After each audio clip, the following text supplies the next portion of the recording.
નમસ્તે. આજે આપણે ધોરણ 10નું કાવ્ય 5 દીકરી એના વિશે અભ્યાસ કરીશું.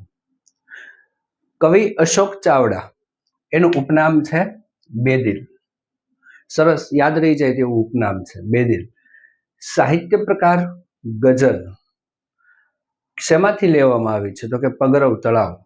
અશોક ચાવડાનો પગરવ તળાવમાં એવો ગઝલ સંગ્રહ છે, એમાંથી લેવામાં આવી. હવે આ ગઝલમાં દીકરીનું મહત્વ, દીકરીનો ઉછેર કેમ થવો જોઈએ, એક પિતાની દ્રષ્ટિએ દીકરીનો ઉછેર કેમ થવો જોઈએ એની વિગતવાર કવિએ સરસ રીતે અહીંયા રજૂઆત કરી છે. હવે આપણે જોઈએ આનો પહેલો શેર. સ્વર્ગની એક એક દેવીની ઝલકમાં દીકરી.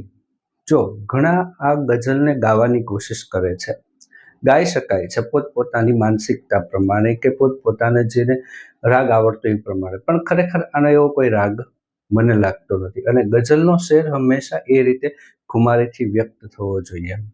જુઓ, સ્વર્ગની એક એક દેવીની ઝલકમાં દીકરી છે, સુખડ ચંદન ને કુમકુમના તિલકમાં દીકરી છે, સુખડ ચંદન ને કુમકુમના તિલકમાં દીકરી. આવી રીતે એ શેરની રજૂઆત હોય છે.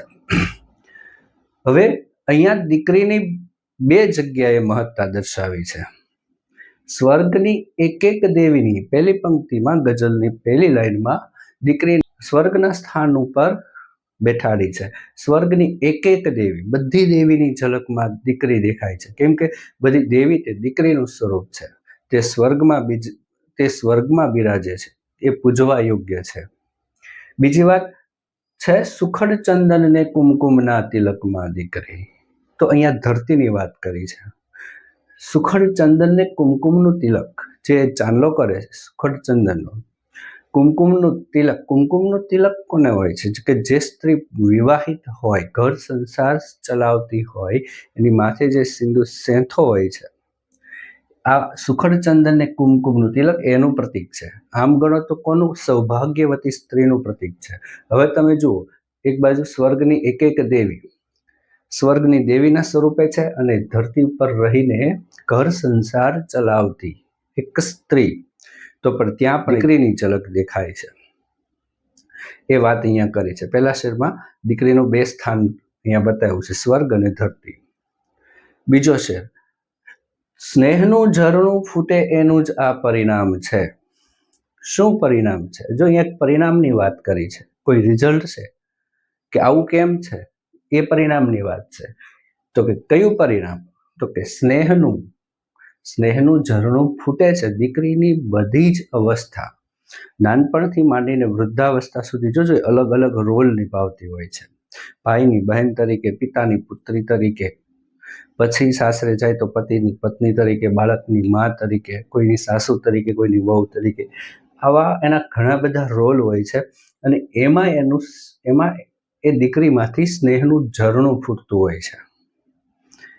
એ શેના પરિણામે હોય છે? તો કે એનો જવાબ બીજી પંક્તિમાં આપ્યો છે. કોતરે છે કોઈ વર્ષોથી ખડકમાં દીકરી. કે આ વસ્તુ થાય છે એટલે આ પરિણામ બને છે કે એનામાં સ્નેહનું ઝરણું ફૂટે છે. કઈ વસ્તુ થાય છે? તો કે કોતરે છે કોઈ વર્ષોથી ખડકમાં દીકરી. દીકરીનું ઘડતર કોઈક વર્ષોથી કરી રહ્યું છે. અહીંયા આડકતરી રીતે એના પિતાનો સંદર્ભ આપી દીધો છે. કોતરવા સાથે, ખડક સાથે એક શિલ્પ અને શિલ્પીનો સંબંધ બતાવ્યો છે. ખડકમાં કોણ કોતરતું હોય છે શિલ્પને? તો કે એક શિલ્પી કેટલી ચીવટતાથી પોતાનું જે શિલ્પ તૈયાર કરતો હોય ને, જો પથ્થર આકાર વગરનો હોય, એને યોગ્ય આકાર આપવા માટે તે પથ્થરમાંથી વધારાનો ભાગ દૂર કરી નાખે છે. ધીરે ધીરે જોજો, ક્યાંય જોરથી નહીં મારે, નહીં તો પથ્થર ન તૂટવાનો હોય ને એવી રીતે તૂટી જાય ને આકાર બગડી જાય. એવી રીતે શિલ્પી ધ્યાન રાખતો હોય છે કે હું જે બનાવું છું એ પથ્થરમાંથી આડાવડું ક્યાંય તૂટી ન જાય. એમ એક પિતા દીકરી નાની હોય ત્યારથી એને ઉછેરે છે, તો એક એક સંસ્કારનું, એક એક વિગતનું, બાબતનું એને ઉછેરમાં ધ્યાન રાખે છે કે મારી દીકરીમાં કોઈ અસંસ્કાર ન આવી જાય, એ સ્નેહનું ઝરણું બને બધી અવસ્થામાં. એટલા માટે આ એટલા માટે પિતાને એક શિલ્પી સાથે સરખાવે છે કે એક શિલ્પી પોતાના શિલ્પને કેટલું ઝીણવટતાથી કોતરતો હોય છે, એટલી ઝીણવટતાથી એક પિતા દીકરીમાં સંસ્કારનું આરોપણ કરતા હોય છે.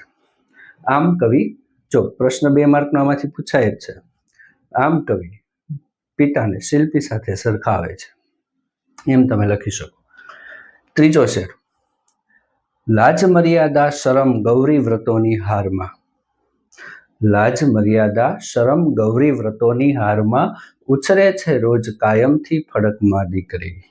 અહીંયા દીકરીનો ઉછેર જે સંકુચિતતાથી કરવામાં આવે છે, એના ઉપર થોડોક અત્યાચાર સાથે કરવામાં આવે છે. કે હવે તો જમાનો ખૂબ સુધરી ગયો છે, હવે એ રીતે નથી થતું, પણ આજથી 50 વર્ષ 40 વર્ષ એ વસ્તુ વિચારો તો દીકરીને સાથે અન્યાય થતો હતો, એને દીકરા સમોવડી ગણવામાં આવતી નહોતી, એને બધી છૂટછાટ નહોતી.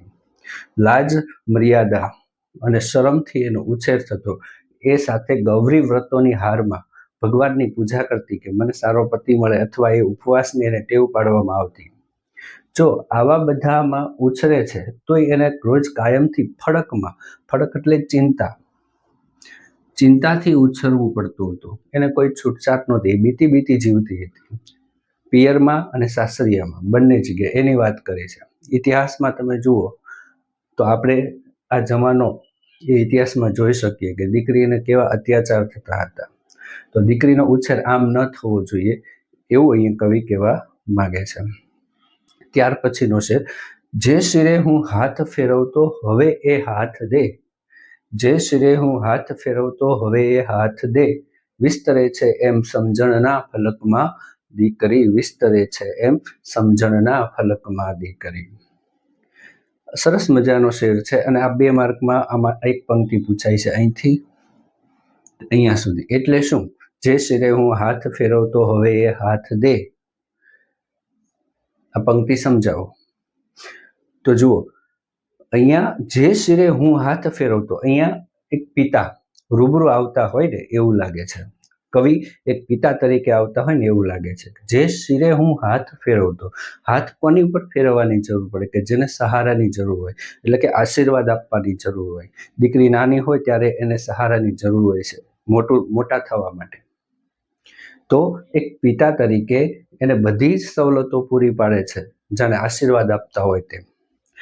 એ સંદર્ભમાં છે કે જે શિરે હું હાથ ફેરવતો, એ નાની હતી ત્યારે હું એને મદદ કરતો, હવે એ હાથ દે, એ મોટી થઈ ગઈ છે, હવે એ મને હાથ આપે છે, હવે એનામાં એવા સંસ્કારો આવ્યા છે, મેં એનો ઉછેર આ રીતે કર્યો છે, સરસ રીતે સ્નેહનું ઝરણું ફૂટે એવા સંસ્કાર આપ્યા છે, તો મોટી થઈને એ પિતાને મદદ કરતી હોય છે. જોજો તમે, દીકરી સાસરે ગઈ હોય ને પિયરમાં આવી હોય ને તો સૌથી પહેલા સંભાળ એના પિતાની લેશે. ખબર અંતર એ એના વધારે પૂછે છે, એ એની સાથે વધારે હળે મળે છે, એટલે કે પિતાને સહારો આપે છે. જ્યારે પિતાને જરૂર છે, પિતા વૃદ્ધ થયા છે, તો હવે એને એ સહારો બને છે, એને હાથ આપે છે. આ 1 માર્કમાં પૂછાય છે, હવે એ હાથ દેનો મતલબ શું? તો કે દીકરી સહારો આપે છે પિતાને. વિસ્તરે છે એમ સમજણના ફલકમાં દીકરી, એમ એની સમજણ વિસ્તરી છે. ફલક એટલે વિસ્તાર, સમજણનો વિસ્તાર વધ્યો છે, મોટી થઈ છે, એને સારા એવા સંસ્કાર આપ્યા છે, તો એની સમજણ વિસ્તરી છે, એવું કહેવા માંગે છે. ત્યાર પછી છેલ્લો શેર, સુર શરણાઈ સગા સંબંધીઓની ભીડમાં. સુર શરણાઈ સગા સંબંધીઓની ભીડમાં રોજ ભીની થાય છે ભીની પલકમાં દીકરી. બહુ સરસ મજાનો લાગણીસભર આ શેર છે.